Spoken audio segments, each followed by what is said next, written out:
Hey guys, so I sent you your video, or actually I didn't send a video, that's probably part of the problem, of your workouts, but it sounds like your workouts are going pretty well. And like a lot of things, we can overthink our workouts and that kind of a thing. So most movements, remember, are really just kind of describing just a bunch of different things.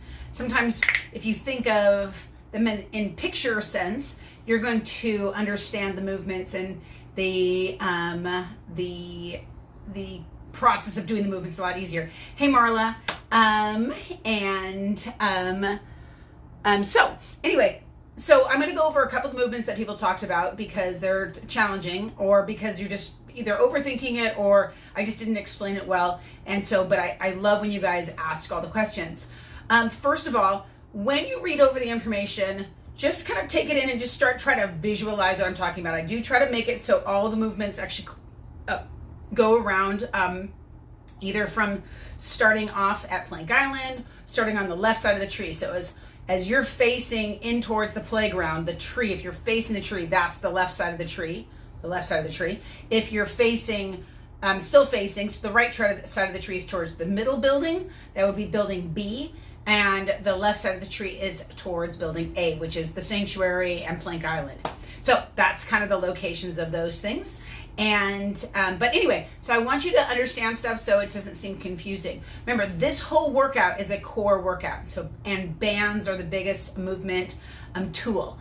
But very often when we do bands, bands can pull us back. So we don't want to just let the bands muscle us or let the bands move us. We want to control with the band.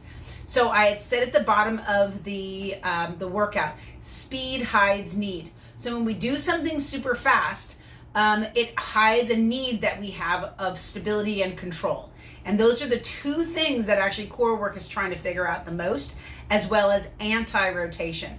So our core work isn't just core work. Our core work is stability, balanced by some mobility, and then anti-rotation. So at the same time. So like in a plank, the number one thing you have there is stability. But as soon as you pick one hand up to touch an opposite shoulder, now you've got an anti-rotation thing going on. My cat is whining in the background because I shut the door.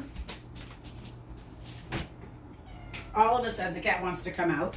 So anyway, so the two things that people were having a hard time with were, well, a couple of things were the wood chopping. So think of wood chopping, both hands. You'd have to take the handle of the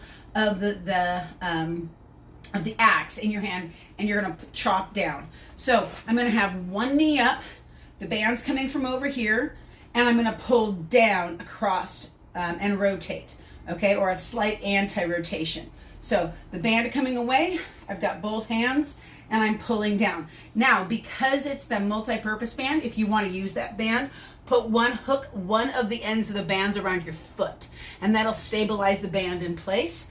Or you can move way away from the anchor point and then have that. Or of course, you can use the handled bands. Handled bands would be black, gray, red, blue, all that kind of stuff. On those handled bands, the weight of the band or the tension of the band gets heavier. So black is heavier than red. Red is about equal with gray. Blue is the lightest, or blue, and then pink would probably be the lightest on that. With the multi-purpose bands is a 2-band setup with a kind of like a ripstop nylon that's holding the two parts. So you're equally pulling from both sides. That way the band is equal pulling on each side, like as if when you're doing that chest press or squat row, you're going to use that multi-purpose band. So anyway, so kneeling, tall kneeling would be 2 knees on the ground, tall kneeling, or half kneeling would be 1 leg up, 1 leg down. So again, band is going to pull from one side down, hold both sides of the band, hook the band around the ankle, work the speed of the pull. So pull it down in front.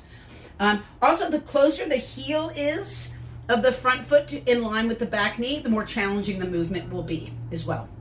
Okay, the next one that was challenging was side, the elevated clam with the band around the knee. So you're gonna have the band around the knee, above the knee, not below the knee. See, notice my heels are behind me, my head's slightly out of screen. I'm gonna lift up. Now I'm elevated and I'm just doing a clam. Hello, kitty cat. So I'm having to hold with my adductors, my muscles of my glutes, and I get to use my inner thigh as well as my outer thigh.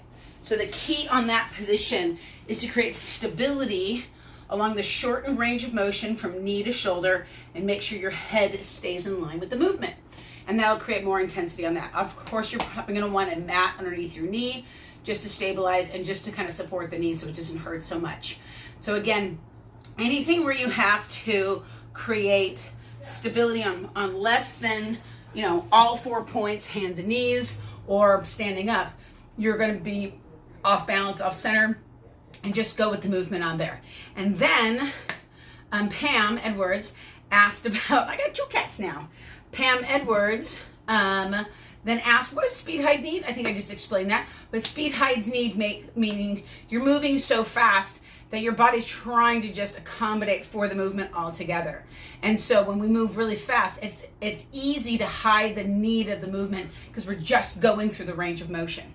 So on the banded press and the banded pull, so the one that's squat with a row, which is a band pull or banded press, if it's bothering your shoulders, as Pam said it was bothering her neck, then that means you're just trying to push too high.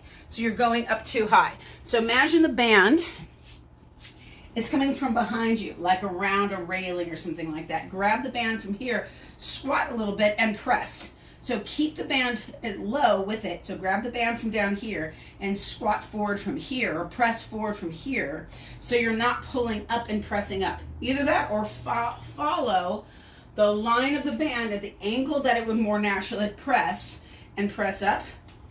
Or here's the other thing. If you want to get your shoulders in line with that band, get on your knees and do the whole thing from your knees for the press.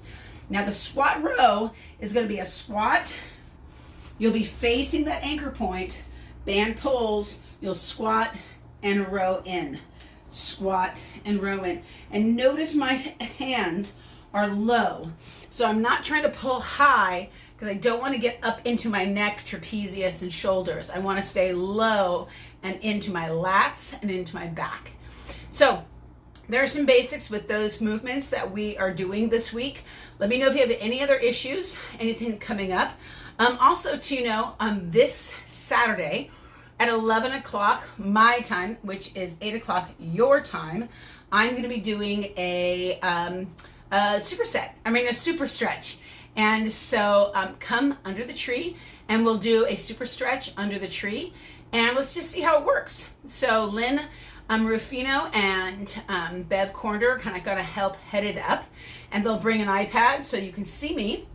And you guys can all be on the tree. So it's just going to be a flipped screen. So just like we did when I've gone on vacation or anything like that, it's just you're going to watch me on the screen. The key will be, will the iPad work and not be in glare? And we'll just have to work out the details if we want to do it outside. So anyway, I hope you guys are well. It's going to be, again, a super stretch class under the tree this Saturday, 8 a.m. at the fountain.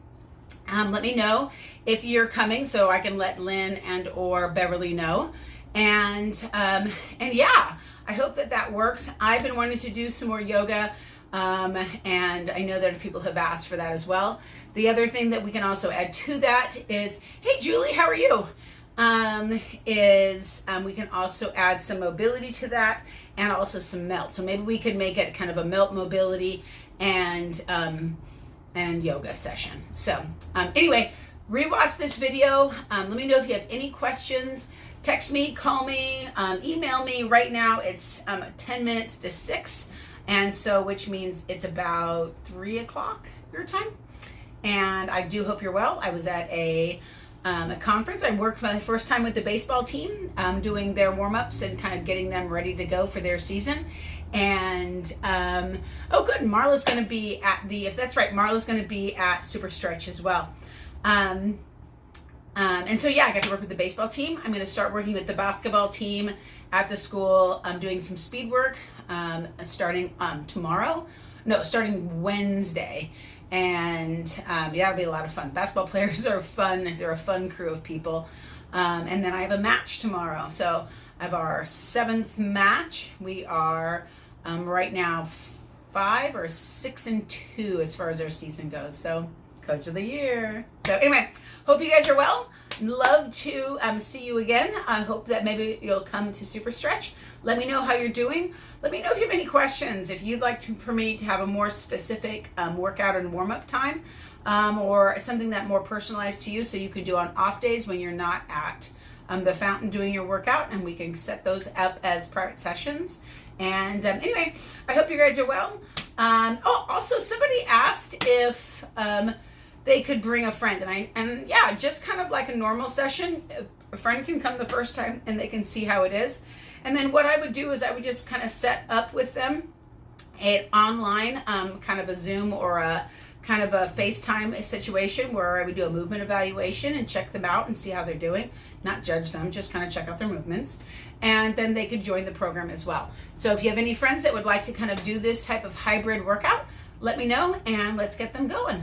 All right, guys, I'll talk to you guys later. Let me know if you have any questions, of course, and I'll talk to you soon. Bye.